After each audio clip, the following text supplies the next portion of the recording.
예, 얼마나 수고 많으셨습니까? 잘들 풀어내셨는지요?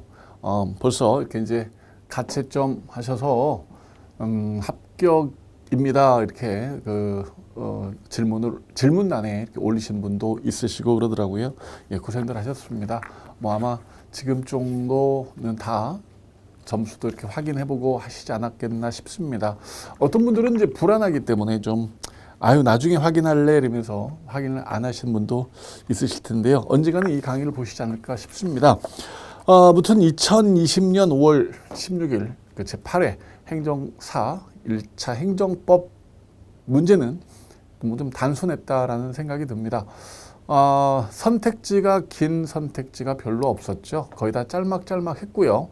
그 다음에 난이도가 상이라고 볼 수 있을 그런 문제는 새 인생은 한 문제 정도지 않냐라는 생각이 듭니다.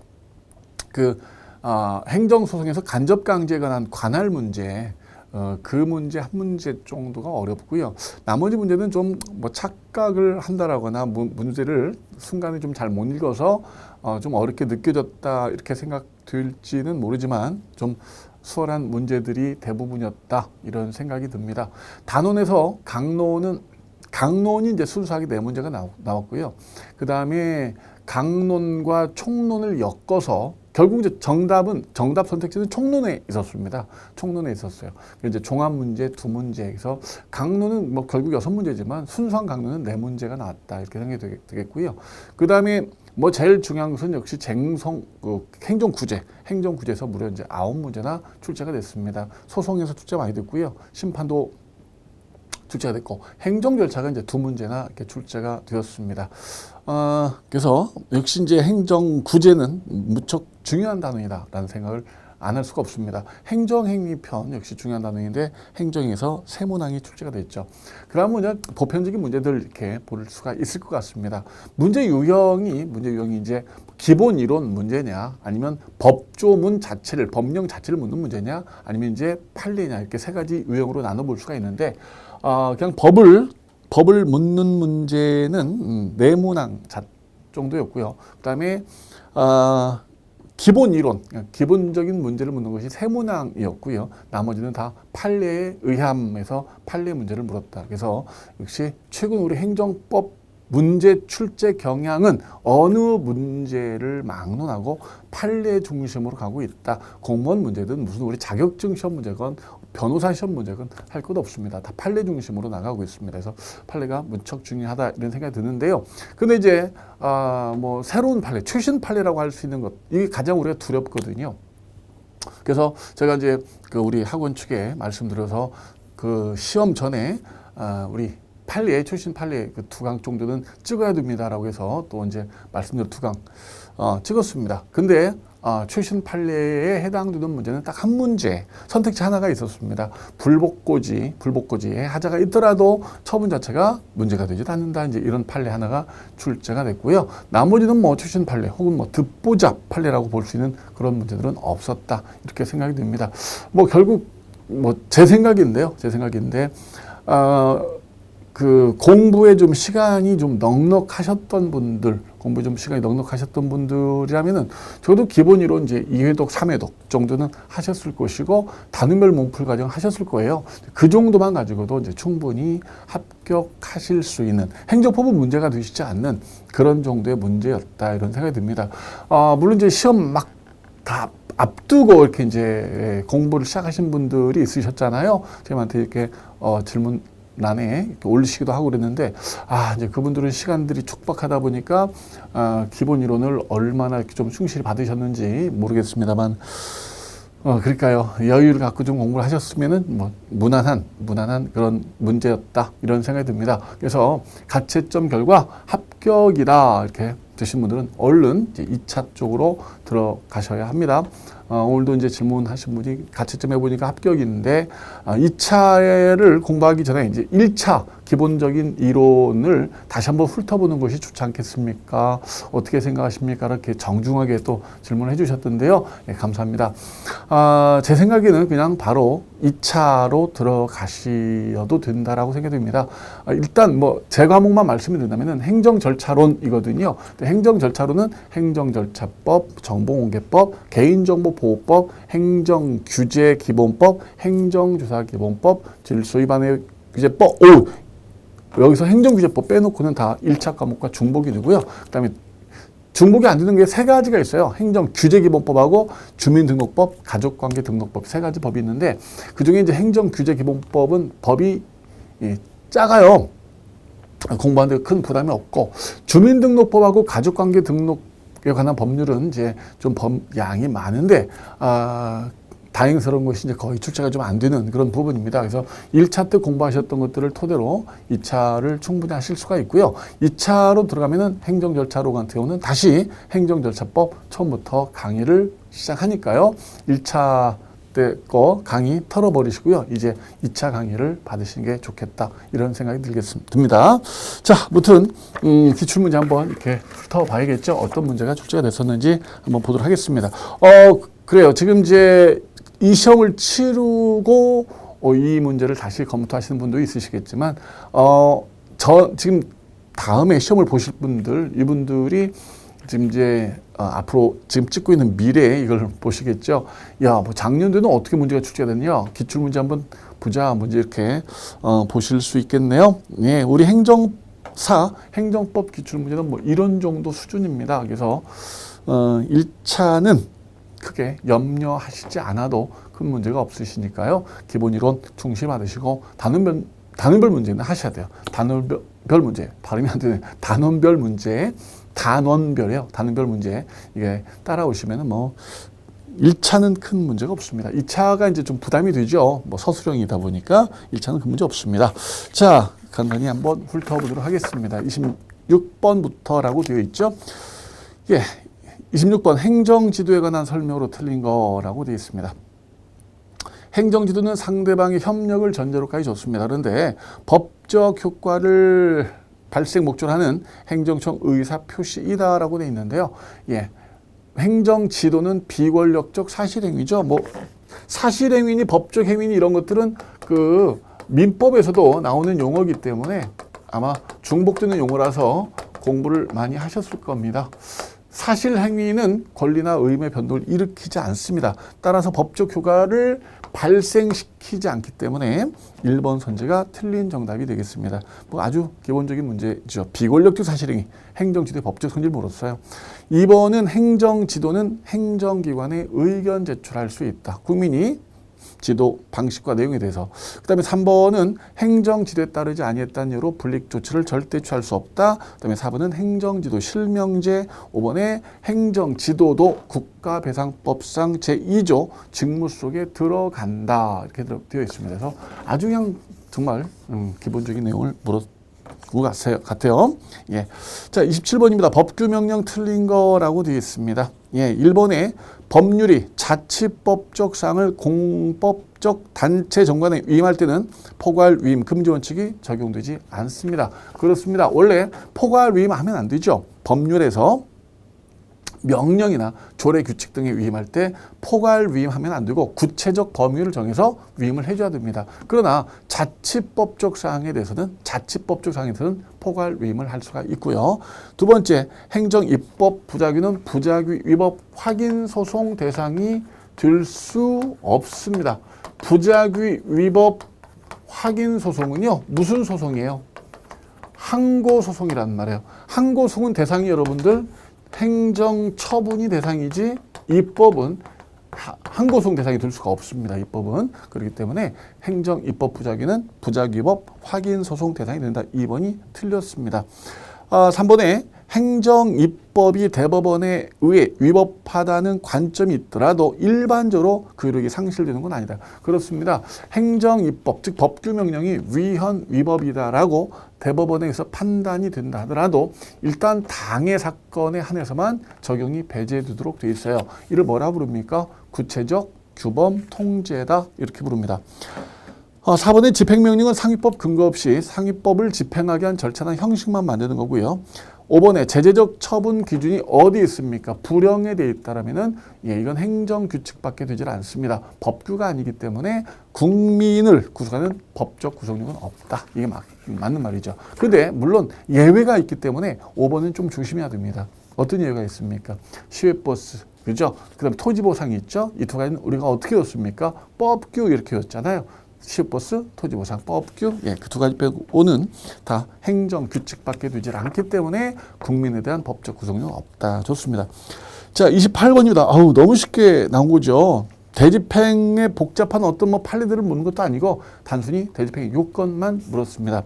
첫 번째, 공법상 의무를 불이행해야 된다.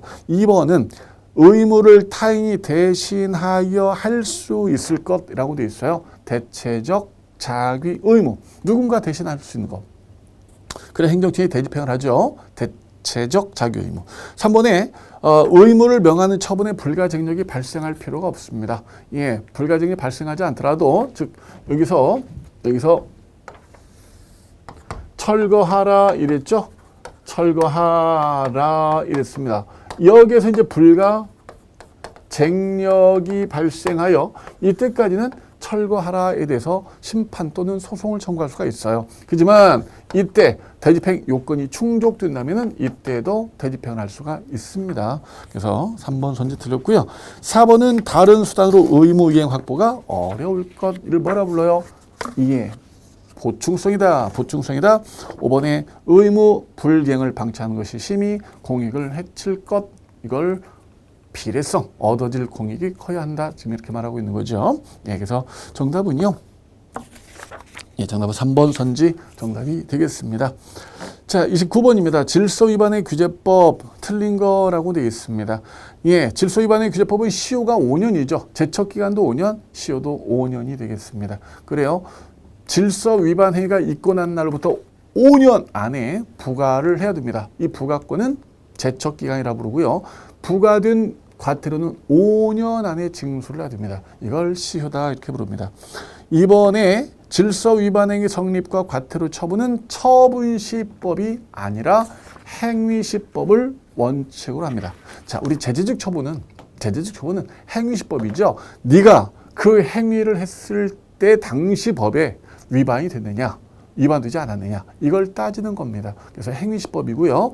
다만 과태료 부과를 할 때 보니까 그 행위가 질서 위반 행위가 아닌 걸로 바뀌었다라거나 혹은 과태료가 감액이 되었어요. 줄어가지고 국민에게 유리하도록 변경이 된 경우는 국민에게 유리한 처분시법을 적용할 수 있습니다. 그러나 원칙 아무 말이 없잖아요.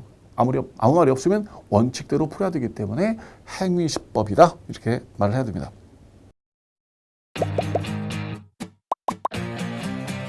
에듀윌 유료 회원만의 특별한 서비스.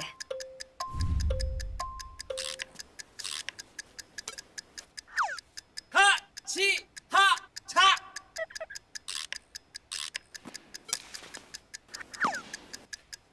하치하차 정답! 같이 하자 친구야 에듀윌 유료 회원!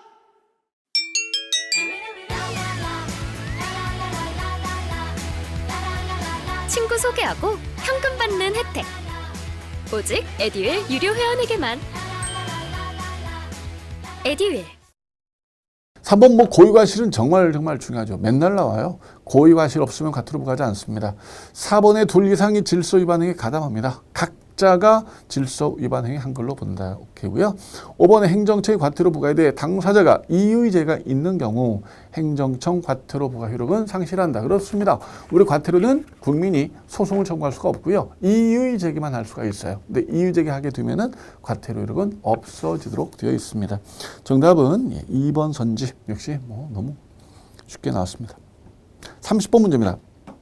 부관 틀린 거라고 되어 있습니다. 법률의 근거 없이 그 효과를 제한하는 부관을 붙인 경우 그 부관은 무효이다.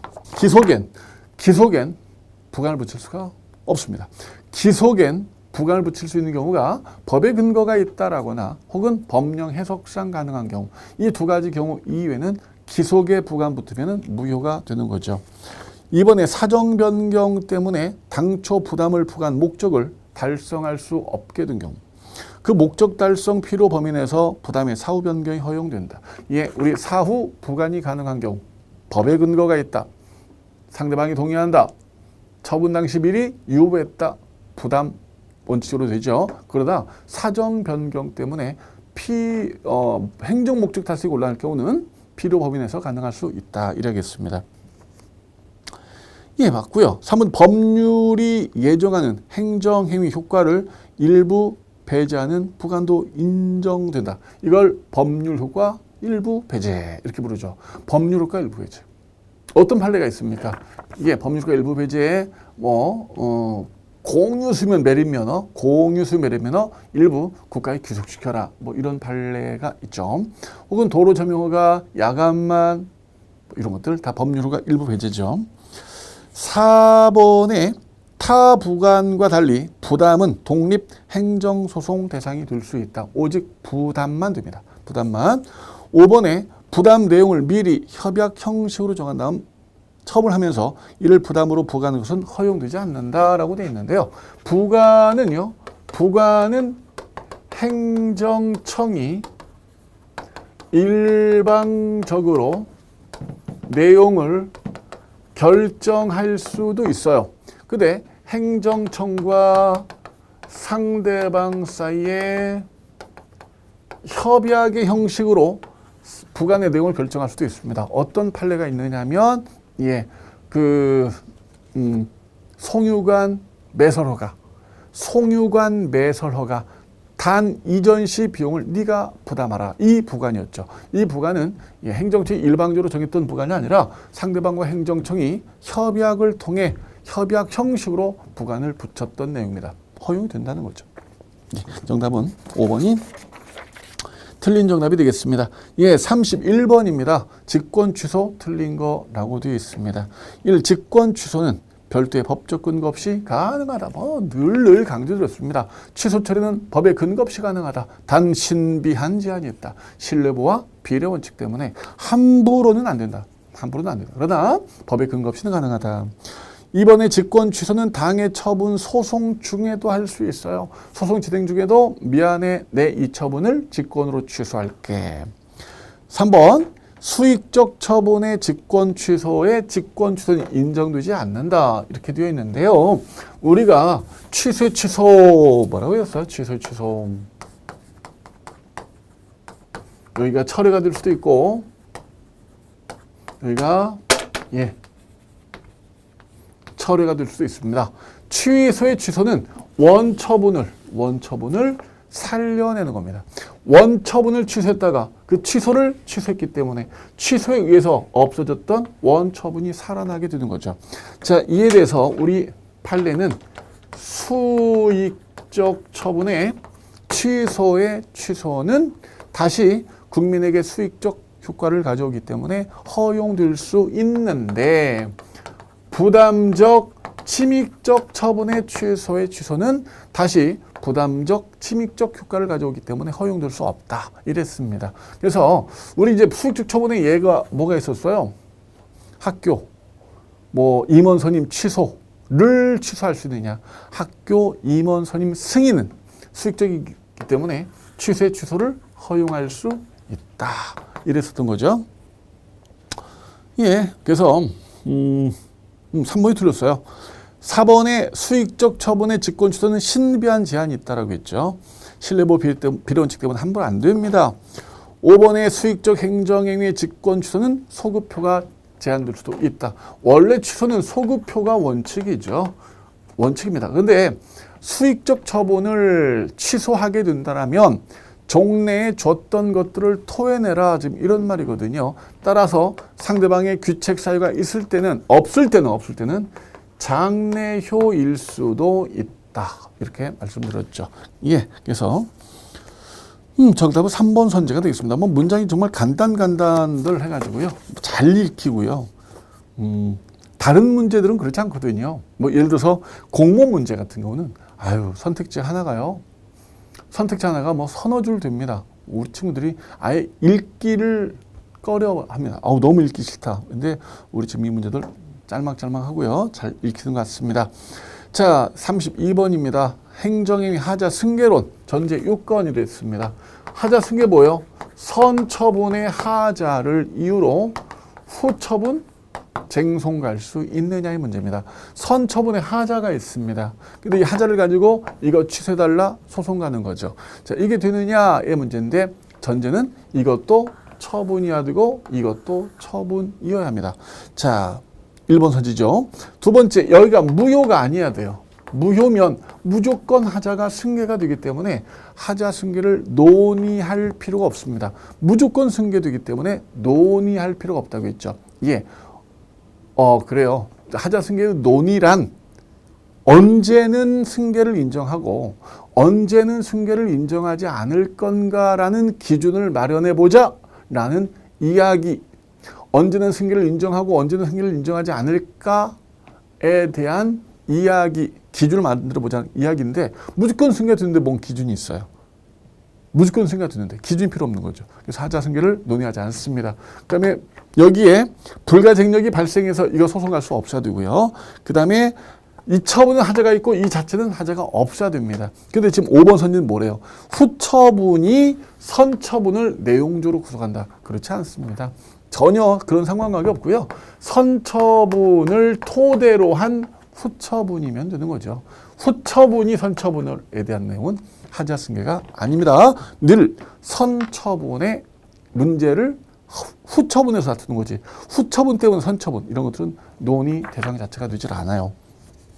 그래서 정답은 5번 선지가 정답이 되겠습니다. 33번 문제입니다.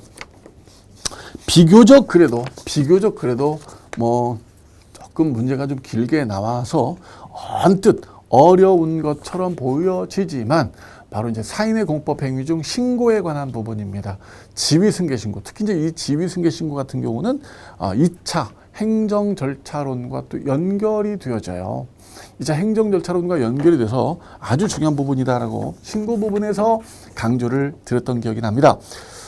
자, 33번 대물적 허가를 받아 영업을 하는 갑은 자신의 영업을 을에게 팔고자 을과 영업, 양도, 양수계약을 체결하고 관련법에 따라 관할 행정청 A에 지위 승계 신고를 했다.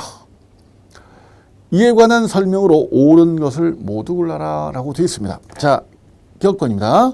적법한 지위 승계 신고를 했다면 A 행정청이 수리를 거부하더라도 을에게 영업, 양도, 양수 효과가 발생한다. 그렇지 않습니다. 지위 승계 신고는요, 수리 필요 신고입니다. 따라서 신고는 수리를 해야만 발생한단 말이에요. 그래서 행정청이 수리를 거부하게 되면은요, 수리가 거부가 됐기 때문에 신고 이력은 아직은 발생할 수가 없습니다. 니은번 지위 승계 신고가 있기 전에 A 행정청이 위 영업 허가를 취소하려는 경우 허가 취소 상대방은 갑이 된다. 지금 갑이 을한테 양도, 양수가 되는데 지위 승계 신고가 아직 이루어지지 않았다라는 겁니다. 그럼 갑의 법 위반에 대해서 행정 제재 대상은 갑이 되는 거죠. 을로 아직 안 넘어갔습니다. 맞습니다. 3번 갑과 을 사이 영업, 양도, 양수 계약이 무효라면 지위 승계 신고가 수리되더라도 둘 사이 영업, 양도, 양수는 무효인 겁니다. 그렇죠? 자기들끼리 무효인데 신고를 받아들였다고 이 자기들끼리의 거래가 유효가 될 수 없어요. 이걸 우리 뭐라고 불러요? 사인의 공법행위, 행정이 얘가 무효면 얘도 무효입니다. 그래서 이거 있으나 마나 효력이 없기 때문에 여전히 사인의 공법행위는 무효인 겁니다. 그래서 1번도 맞죠. 1번 영업, 양도, 양수가 유효라도 명문의 규정이 없는 한 갑 위반 행위를 이유로 을에게 제처분할 수 없다. 아니죠. 다 따라갑니다. 갑의 법 위반 행위는 모두 을로 넘어가도록 되어 있습니다. 다 따라갑니다. 그렇기 때문에 니은번, 디귿번만 맞게 된 정답이 되겠습니다. 예, 뭐 그나마라도 이제 이 문제가 좀 길게 나왔기 때문에 그래도 지금 앞에 있는 문제들보다는 그래도 좀 난이도가 있다 이렇게 말할 수가 있겠습니다. 그러나 뭐 들어보지 못한 그런 내용들이 아니라 잘 알고 있는 내용들이죠. 34번입니다. 법체행정 원리에 관한 설명으로 옳은 거 1. 법률 우위 원칙에서 말하는 법률은 국회가 제정한 형식적 의미의 법률만 말한다. 법률 우위는 2번까지요. 법률 우위 원칙은 사법 형식의 행정작용에는 적용되지 않는다. 뭐 법률 우위는 모든 행정에 다 적용됩니다. 예외 없습니다. 그리고 모든 법을 말합니다. 모든 행정에 다 적용되고 2번, 1번 모든 법을 다 말합니다. 어떤 법도 위반하지 마라 이런 뜻입니다. 3번의 법률 우위 원칙에 위반하는 행위는 무효다라고 되어 있는데 법을 위반한 행정행위는 중대명백설에 따라 중대명백한 하자는 무효가 되고요. 경미한 하자는 취소밖에 되질 않습니다. 따라서 법을 위반했다고 모두 무효다 이렇게 말하는 거 아닙니다. 취소도 있어요. 에듀윌 유료회원으로 가입을 했더니 친구 추천 이벤트가 있더라고요. 그래서 주변에 아는 사람들한테 추천을 다 해줬어요. 근데 친구들이 결제할 때마다 10만 원씩 받았거든요. 그래서 한 지금까지 받은 게 200만 원 가까이 되는 것 같아요.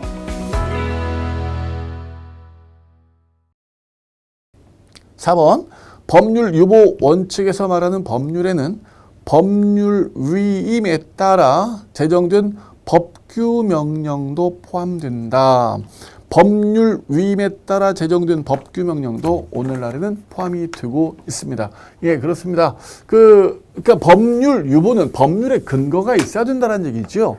법률의 근거가 있어야 된다는 얘기지 꼭 법률의 형식으로 제정될 필요를 말하는 건 아닙니다. 그래서 법률의 근거를 두고 위임에 따라 만들어진 법규 명령 등에 정해질 수가 있어요. 그래서 중요사항의 본질적인 것만 법률로 정하고요. 세부적인 사항은 이렇게 명령 등으로 위임할 수가 있습니다. 예, 5번 법률 유보 원칙 범위랑 관련해서 본질성서를 따르게 되면은 행정 입법의 위임은 금지된다. 지금 똑같은 말 한 거예요. 그죠? 법률 위임의 범위에 따라서 본질적인 것, 중요한 거 여기에 적혀 있으면 세부적인 것은 위임할 수가 있다. 이렇게 말을 하면 되겠습니다. 그래서 역시 뭐 너무너무나 기본적인 거가 출제가 됐죠. 35번입니다. 정보 공개 틀린 거라고 돼 있어요. 저게 안 나왔죠? 그 개인정보보호법이 안 나왔어요. 원래 이제 정보공개법과 개인정보보호법 중에 정보공개법 쪽이 훨씬 중요합니다. 정보공개법 쪽이 훨씬 중요합니다. 개인정보보호법 별로 안 나옵니다. 특히 이제 안 나오는데 올해 개인정보보호법이 이제 개정이 되었고요. 곧 시행이 되죠. 8월부터 시행이 됩니다. 그래서 이제 2차가 좀 이제 문제가 되는데요. 하여간 개인정보보호법은 안 나왔습니다. 1번의 공개를 청구하는 정보는 공개하라. 사회 일반인 관점에서 청구 대상 정보 내용과 범위를 알 수 있을 정도로 특정해 줘야 됩니다. 그렇죠? 예. 얼마큼 정보를 공개하는 거예요? 지금 국민이 정보를 공개하라고 청구가 왔는데 도대체 얼마나 정보를 공개하는 거야? 이게 누구든 이만큼 공개하는 거구나. 알 수 있을 정도로 정해 줄 필요가 있다는 얘기죠. 이번에 공개 청구한 정보를 공공기관이 갖고 있질 않아요. 야, 네가 나한테 정보공개 청구했는데 어떡하냐? 나는 그 정보가 없다. 이때는 특별한 사정이 없는 한 해당 정보에 대한 공개 거부 처분의 취소를 구할 법률상 이익이 없다. 미안해. 네가 나한테 소송 청구했는데 내가 졌다. 네가 이겼다 하더라도 정말 정보가 없다니까. 그럼 소송이 안 되는 거죠. 이겨도 보여줄 정보가 없다니까요. 물론 그것을 입증하면 되겠습니다. 4번에 정보 공개 청구 목적이 오로지 담당 공무원을 괴롭힐 목적인 경우 혹은 현저히 부당하게 경제적 이득을 취하고자 하는 경우만 아니라면 권리남용이 명백한 경우에는 정보공개 청구권이 행사되지 않고요. 그 경우만 아니라면 우리는 정보공개 얼마든지 무엇이든 청구할 수 있습니다. 자, 4번에 이유신청 거친 경우에는 행정심판 제기할 수 없다. 안 그렇죠? 예. 이유신청도 할 수 있고요. 이유신청 치면 심판도 갈 수 있고요. 심판 치면 또 소송도 갈 수가 있습니다. 예. 이유신청 안 거치고 심판 갈 수 있고요. 이유신청 심판 없이도 처음부터 소송 갈 수도 있습니다. 5번입니다. 청구인이 신청한 공개 방법 이외의 방법으로 공개를 결정하기로 합니다. 공개하기로 결정합니다. 청구인은 소송으로 다툴 수가 있습니다. 그렇죠. 이건 뭐 한 몇 년 전 판례요. 예. 4번 복제물로 정보 공개를 청구했단 말입니다. 복사해 주세요. 복제물 내주세요. 그런데 야 무슨 4번이야. 그냥 인터넷으로 해줄 테니까 이메일 주소 보내봐. 이런 경우 일부 거부 처분에 해당돼요. 그래서 소송 대상이 되는 거죠. 자, 그래서 정답은 4번 선지가 틀린 정답이 되겠습니다. 36번입니다. 행정 절차 옳은 거라고 되어 있습니다. 자, 1. 행정청은 신청 내용을 그대로 인정하는 처분. 당사자의 이유 제시할 필요가 없어요. 이유 제시 안 해도 되는 세 가지 너무너무나 중요하고 기본입니다. 신청한 내용을 모두 인정하는 처분. 신청한 내용 모두 인정한 처분. 단순, 반복, 경미한 처분으로 상대방의 이유를 명백히 알고 있는 경우. 단순, 반복, 경미한 처분으로 상대방의 이유를 명백히 알고 있는 경우. 세 번째, 긴급을 요하는 경우죠. 물론 이 세 가지 중 두 번째, 세 번째 경우는 나중에라도 이유 제시를 요청해 오면 이유 제시를 해야만 됩니다. 예, 그러나 첫 번째, 신청한 내용을 모두 인정한 행정처분은 안 합니다. 2번, 행정청구와 당사자가 청문 절차를 배제하기로 협약을 체결하면 안 됩니다. 법에서 청문하라고 정해져 있는 거 행정청은 청문해야 됩니다. 청문해야 됩니다. 왜? 국민 꼬셔가지고 야 청문하지 말자. 우리 협약 맺을까? 협약 맺어서 청문을 배제한단 말입니까? 안 되죠. 3번에 처분의 실체적 위법이 없는 한 절차적 하자만으로 독립된 취소 사유가 되지 못한다. 그렇지 않습니다. 실체적 하자건 절차적 하자건 모두 주체, 내용, 절차, 형식은 하자가 하자입니다. 4번에 이유 제시하자는 치유 대상이 될 수도 있어요. 쟁송 제기 전까지만 가능하고요. 특히 우리 판례는 택지 초과 소유 부담금 사건에서 예정 통지서에 이유 제시가 되어 있다면 치유된 걸로 보겠다라고 인정한 판례도 있습니다. 5번, 예, 이게 이제 출신 판례죠. 뭐 그래도 2018년 판결인데 행정절차법상 고지에 관한 규정을 위반했다 하여 위법이라 볼 수 없다. 그렇죠. 불복고지는 여러분들 위법이 아니에요. 불복고지는 역시 좋네. 비권력적 사실행위고요. 여기 하자가 있더라도 처분에 영향을 주지 못합니다. 그래서 5번이 맞게 된 정답이 되겠습니다. 자, 이제 37번입니다. 37번인데 37번은 강론을 빌어 국가배상법을 출제했다. 강론과 총론이 이제 결합이 되어 있습니다. 뭐 지금 강론 중에 이제 지방자치와 관련된 문제, 그러니까 강론이 조금이라도 들어있는 문제가 6문제인데 그 중에 이제 2문제가 총론과 섞여 있습니다. 물론 결합이 되어 있는데 행정학에서 배웠던 내용이 한 4문제고요. 한 문제는 이제 대리, 위임, 우리 했었던 거고 정리했었던 것이고 공물법 나왔는데 역시 공물법도 우리가 정리를 했던 거네요. 자, 37번 A장관을 주무장관으로 하는 국가사무입니다. 국가사무인 X사무가 법에 의해서 지자체장에게 위임이 되었습니다. X사무 처리에 관한 설명으로 옳은 거라고 되어 있습니다. 자, 1번은 조례 위임, 포괄 위임 가능하다. 앞에서도 문제가 나왔는데 똑같이 또 나왔어요. 근데 앞에는 맞지만 여기는 틀려요. 왜냐하면 이 사무가 자치사무가 아니는 무슨 사무라고 되어 있어요. 국가사무라고 되어 있습니다. 국가사무. 그렇기 때문에 이 경우는 포괄 위임을 할 수가 없어요. 자치사무만입니다. 오케이? 2번에 국가사무기 때문에 국가인 장관은 지자체장을 관리감독함에 있어서 위법뿐 아니라 공익, 한목적성 여부도 감독할 수 있어요. 공익이 잘 맞게 하고 있냐? 감독할 수 있습니다. 3번에 A장관이 이 사무 처리에 관해서 시정명령을 발한 경우 시정명령은 국가사무에 대한 시정명령이에요. 뭐 지자체장은 이에 대해서 대법원에 제소할 수가 없습니다. 자치사무는 가능합니다. 그러나 위임사무는 국가 업무입니다. 국가 업무 내가 너한테 맡겼으니까 시킨 대로 해 이거사 지금 이런 거거든요. 그 다음에 4번에 비자치단체장이 이 사무를 처리하면서 불법 행위를 하여 국가배상이 성립하면 비지자체도 배상 책임이 있다. 예, 그렇죠. 국가 위임 사무 법을 위반했다면은 누구든 국가든 지자체든 선택적 청구가 가능합니다. 이게 맞게 되겠고요.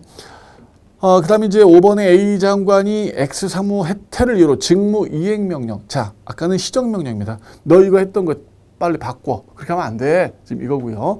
5번은 직무를 제대로 이행하라는 겁니다. 이행하라 명령. 서로 다르죠? 이에 대해서 대법원에 이 경우는 이행 명령은 자치사무냐 위임사무냐를 불문합니다. 불문하고 예, 대법원에 제소할 수가 있습니다. 15일 이내에. 그래서 정답은 4번 선지가 맞게 된 정답이 되겠습니다. 예, 38번 그냥 공짜로 하나 준 거죠. 행정절차법 우리 어떻게 외웠어요? 처, 신, 입, 예, 지 이렇게 외웠죠. 1장 총칙, 처, 분, 신, 고, 행정 입법 예고, 행정 예고, 행정 지도, 그다음에 국민 참여 확대, 보칙 8장 56개조입니다. 예, 그래서 너무 쉽게 한 문제 그냥 공짜로 준 것 같습니다. 정답은 1번이 되겠습니다.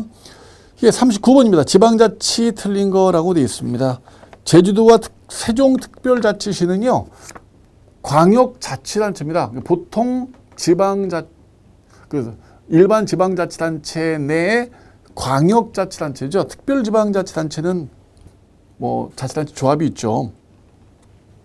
보통 자치단체입니다. 이번 외국인도 주민이 될 수 있습니다. 주민 등록합니다. 물론 이제 출입국관리법상에 이 사람들은 외국인 등록을 해야 됩니다. 3번에 지방자치법상의 주민소송은 객관적 소송으로 민중소송이다. 역시도 이제 이게 총론이죠. 그래서 우리 행정소송은 항고 당사자 민중기관소송이 있는데 민중기관 투 소송이 바로 객관적 소송이고요. 민중소송은 선거소송, 투표소송, 주민소송 등이 해당이 되겠습니다. 맞고요. 그 다음에 비례대표는 주민소송이 안 됩니다. 비례대표는 주민들이 선출한 사람들이 아닙니다. 그렇기 때문에 소환을 할 수가 없습니다. 5번에 이행강제금 부가징수를 게을리한 행위는 주민소송 대상이 됩니다. 그래서 정답은 1번 선지가 옳지 않게 된 정답이 되겠습니다. 예, 39번 문제입니다. 39번 문제였군요. 40번 문제입니다. 공물에 관한 설명으로 옳은 거라고 되어 있습니다. 자, 1번 어떤 토지 지목이 도로입니다. 도로입니다. 이건 국유재산 대장에 등재되어 있다면 그 토지는 도로로서 행정재산에 해당한다. 이게 어떤 토지 지목이 도로고 국유재산이라고 등재되어 있더라도 공공용물이잖아요. 일반 국민들이 이용하는 공공용물은 공용 개시를 해야 돼요. 이거 공물로 우리가 지정해서 공용하겠습니다라는 개시 절차가 필요합니다. 의사표시가 필요합니다. 자, 2번에 공용 폐지 의사표시는 명시적, 묵시적으로 가능합니다. 행정재산이 본래 용도에 제공되지 않았다는 이유만 가지고 묵시적 공용 폐지가 있었다고 보기 어려워요. 그죠? 하천이 종래 목적대로 하천 용도로 쓰여지고 있지 않다. 그럼 이게 뭐 공용 폐지가 된 거냐? 아닙니다. 어떤 묵시적인 어떤 의향 표시가 있어야 돼요. 의향의 표시가. 그냥 단순한 거죠. 기존 목적대로 사용이 안 될 뿐인 거죠. 의향 표시는 없었던 겁니다. 3번에 행정재산은 사법상 거래 대상이 되지 않는 불융통성을 갖고 있어요. 그렇기 때문에 이걸 착오로 매각했더라도 무효입니다. 3번이 맞고요.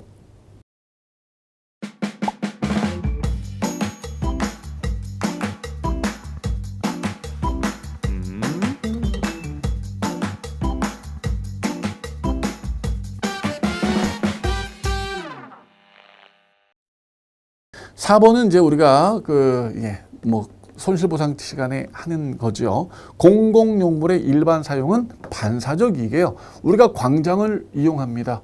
광장에서 인라인 스케이트를 타요. 자전거를 탑니다. 근데 광장이 일부 개발이 됐단 말이에요. 그러다 보니까 자전거 탈 수 있는 폭이 좀 좁아졌습니다.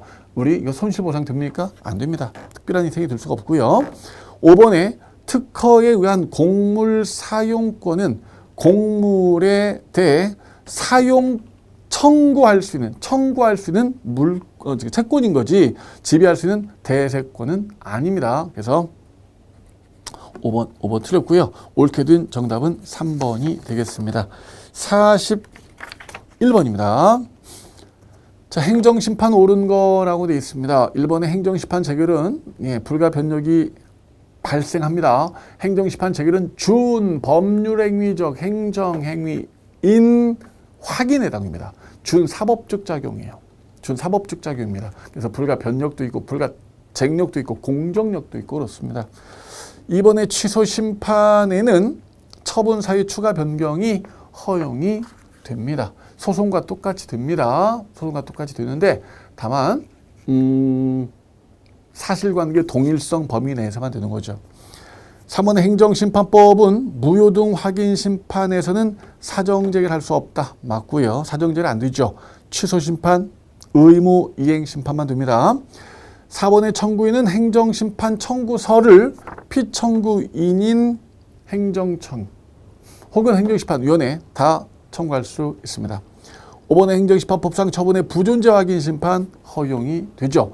부존재 확인심판이 있습니까? 예, 무효 등 확인 소송이든 무효 등 확인 심판이든 여기에 등이라는 말이에요. 그래서 무효, 유효, 실효, 존재, 부존재 확인이 모두 다 무효 등 확인 심판 또는 무효 등 확인 소송이 되겠습니다. 예, 그래서 정답은 3번이 되겠네요. 42번입니다. 쟁송에서의 가구제라고 되어 있습니다. 예, 1번의 심판법상 임시처분은 집행정지로 목적 달성이 안 될 때만 가능합니다. 2번의 임시처분은 당사자 신청 또는 행정심판위원회 직권으로 가능합니다. 2번 틀렸고요. 3번의 취소소송은 민사집행법상 가처분이 안 됩니다. 예, 집행정지밖에 없어요. 당사자 소송에 가처분이 있습니다. 당사자 소송에 가처분이 있습니다. 4번에 취소소송상 집행정지 신청은 소가 계속 진행 중이어야 되고요. 그 다음에 당사자 소송은 집행정지가 안 되고 가처분이 됩니다. 당사자 소송은 집행정지가 안 되고 가처분. 항고소송은 가처분이 안 되고 집행정지. 항고소송은 집행정지, 당사자 소송은 가처분입니다. 오케이. 그래서 옳지 않은 정답은 2번이 되겠습니다. 신청 또는 직권으로 가능하죠. 예, 43번입니다. 틀린 거라고 되어 있어요. 1번에 국가가 국배 책임을 이행한 경우 공무원에게 경과실이 있으면 구상할 수 없습니다. 경과실은 안 됩니다. 국가만 책임을 지죠. 고의 중과실은 선택적 청구고 국가가 배상한 후 공무원에게 구상권 행사할 수 있습니다. 이번에 국배법 제5조는 점유자에게 과실이 없으면 점유자 책임이 면책되는 규정이 없다. 예, 없어요. 민법 758조는 있죠. 점유자 면책 규정이 있습니다. 그러나 국배법 5조는 없습니다. 3번의 국가배상 청구 소송은 옛날과 달리 배상심의회 배상 신청하지 않고 갈 수 있습니다. 임의적이죠. 4번의 부작위에 의한 국가배상 책임은 조리상 자기 의무를 위반한 경우에 성립합니다. 예, 법에 규정이 있다거나 법에 규정이 없더라도 마땅히 해야 될 걸 하지 않았다면 당연히 부작위에 의한 국가배상이 됩니다. 5번에 공무원의 고의 중과실에 의한 불법 행위로 국배 책임이 성립할 때 가해 공무원 개인으로 인한 손배 책임 부담합니다. 예, 이때는 선택적 청구가 있죠. 공무원도 책임을 면치 못합니다. 44번입니다. 토지보상법 물었어요. 손실보상이죠. 1. 수용 재결 신청 전에 토지 수용 협의를 합니다. 우리 판례 가면 사법상 계약으로 보죠. 사인과 사인끼리의 사법상 계약이고요. 판례에 의하면 다설에 가면 공법상 계약으로 봐요. 다설에 가면. 근데 판례는 사법상 계약이죠. 이번에 사업인정 고시는 고시한 날로부터 효력이 발생합니다. 3번의 수용 재결은 대리예요. 대리. 준법률행위적 행정행위로서 대리입니다. 심판이 아닙니다. 심판 재결이 아닙니다. 이름만 재결이에요. 얘는. 4번에 수용재결에 대해 이의재결을 거쳐 소송을 청구합니다. 원처분주의죠. 수용재결이 소송 대상이 되겠습니다.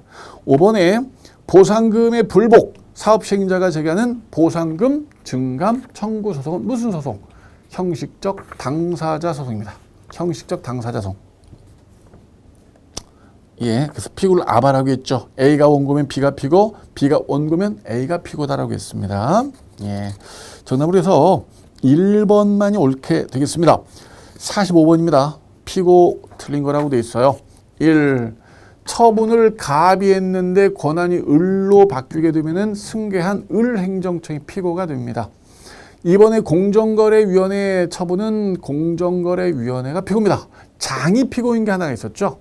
중앙노동위원회만 중앙노동위원장이 피고고요. 모두 위원회가 피고가 되겠습니다. 중앙노동위원회, 이것만 중앙노동위원장입니다. 3번의 조례는 누가 피고입니까? 지자체장이 피고입니다. 공포했기 때문에. 4번의 원고가 피고를 잘못 지정할 때 법원은 신청에 의해 결정으로 피고 결정을 허가할 수 있다. 피고 경정을 허가할 수 있죠. 피고를 바꿔줄 수 있습니다. 5번의 소종류 변경 시 피고가 바뀌는 거죠. 오케이입니다. 정답은 3번. 조례는 지자체장이 피고고요. 교육이나 학예는 시도교육감이 되겠습니다. 46번입니다. 무효동 확인성이 적용되지 않는 건 물었어요. 행정심판 기록 제출 명령 가능합니다. 소병합 당연히 거죠. 집행정지 되고요. 그 다음에 처분 변경에 대한 소변경 되는데 간접강제는 없어요. 오직 간접강제는 딱 두 소송에만 있습니다. 거부 처분 취소 소송과 부작위 위법 확인 소송 두 가지만 간접강제가 허용될 뿐 거부 처분 무효동 확인 소송은 간접강제가 없습니다. 47번입니다. 거부 처분. 이 문제가 제일 어려웠어요. 제가 봤을 때는. 47번. 이 문제가 가장 어려웠습니다. 리을번 때문이었습니다. 리을번 때문에. 기억본이야 쉽게 풀었죠. 거부 처분, 취소 심판, 의무의 심판 제기할 수 있다. 좋은데, 니은번 만약 X가 거부 처분에 앞서 사전 통지를 하지 않았다면 거부 처분에는 절차상 하자가 있다. 거부 처분은 사전 통지가 필요 없거든. 거부 처분 사전 통지가 필요 없어. 그죠? 디귿번 갑이 거부 소송을 제기해서 인용 판결이 확정되었다면은 이전 신청에 대한 재처분의 의무가 있어요. 이전 신청을 다시 처분해줘야 되는데 꼭 신청을 인용하는 그런 처분을 해야 될 의무는 없습니다. 틀렸고요. 리을번 갑이 거부 취소 소송을 제기해서 인용 판결이 상고심에서 확정됐음에도 X가 아무런 조치를 취하지 않으면 상고심 법원, 여기가 틀렸어요. 1심 수소법원입니다. 1심 수소법원. 그러니까 대법원 상고심 처음부터 올라온 건 아니잖아요. 1심, 2심, 3심 올라왔기 때문에 1심 수소법원에 청구를 해서 배상 간접강제가 되는 겁니다. 그래서 이 부분을 아마 많이 놓쳐가지고요. 3번을 많이 썼으리라 좀 생각이 됩니다. 그래서 이 부분이 가장 혼란스러운 문제였던 걸로 저는 판단이 됩니다. 48번입니다. 국가공무 소청 옳은 건 물었어요. 소청을 통해 위법한 거부 다 가능합니다. 자기, 부작위, 거부 다 될 수 있습니다. 이번에 징계는 우리 국가공무법, 지방공무법, 도로교통법, 특허법 이런 것들, 국세개봉법 이런 것들은 필요적 행정심판 전치주의이기 때문에 행정심판 아니면 소송 못 갑니다. 이것도 결국 총론이에요. 총론. 정답은 총론이에요. 3번에 소청인에게 진술기회 주지 않고 내린 결정은 무효입니다. 그래서 우리 국공법, 지공법상의 절차를 지키지 않는 것은 무효라고 했어요. 절차 지키지 않는 것. 국공법, 지공법. 그 다음에 징계처분에 대한 소청은 소청은 여러분들 그 행정심판격에 해당되기 때문에 불이익 변경 금전치 똑같이 적용이 되고요. 그 다음에 5번에 행정기관 소속 공무원 소청은 법제처가 아니라 인사혁신처에 있습니다. 인사혁신처. 그래서 정답은 2번이 옳게 된 정답이 되겠습니다. 49번입니다. 대리 위임 틀린 거라고 돼 있는데 좀 쉽게 나왔죠? 1번 임의 대리에서 대리관청이 대리관계를 밝히고 처분을 했습니다. 밝혔습니다. 그래서 피고는 항고송 피고는 피대리청이 되겠습니다. 이것도 뭐 총론이네요. 그다음에 2번에 법정 대리는 전부 다 넘어가는 거죠. 권한이 법으로 정해진 대리입니다. 3번에 내부 위임. 내부 위임은 내가 위임했다는 거 너만 알아라 이거죠. 수임청은 위임청 이름으로 권한을 행사해야 되고요. 역시 이제 피고는 위임청이 됩니다. 근데 수임청이 자신의 이름으로 하면은 무효가 됩니다. 4번의 권한의 내부 위임은 법률에 근거 없이 가능합니다. 우리끼리만 알자 이거니까요. 근데 권한의 일부에 대한 위임뿐 아니라 전부 위임 안 됩니다. 전부 싹 권한이 넘어가면은 위임청의 권한이 전부 다 없어져 버리기 때문에 위임청 자체의 권한 폐지로 이어질 우려가 있습니다. 그래서 위임은 일부만 위임할 수 있습니다. 예. 자, 50번입니다. 국가공무원의 법률관계 틀린 거라고 되어 있습니다. 역시 이것도 총론입니다. 정답이 직위해제 처분 행정절차법 규정 적용된다라고 되어 있는데 우리 행정절차법 적용 안 되는 거 2개 외워야 되거든요. 직위해제 처분, 보직해임 처분 이 2가지는 행정절차법 적용되지 않거든요. 그래서 결국 총론 아니냐. 5번도 총론이죠. 당연퇴직 사실 알리는 통지는 처분이 아니다. 이렇게 되어 있고요. 예, 그 다음에 이제 1번은 결격 사유가 있었느냐는 당연히 임용시법을 기준으로 결격자인지 아니냐를 판단하면 되겠고요. 2번에 국가공무원 임용장, 임용통지서에 적힌 날짜에 이제 임용이 되는 거고요.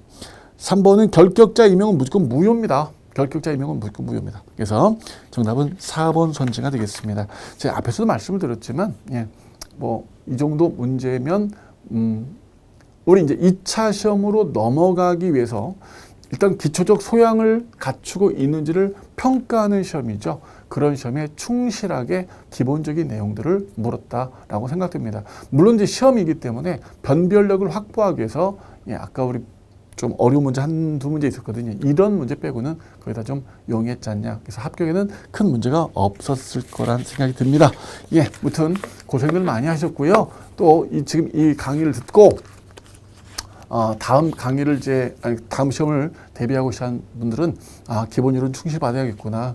그리고 단원별 문제 풀이까지는 꼭 해야겠구나라는 것을 생각하시고 공부를 하시면 될 것 같습니다. 예, 수고들 많으셨습니다.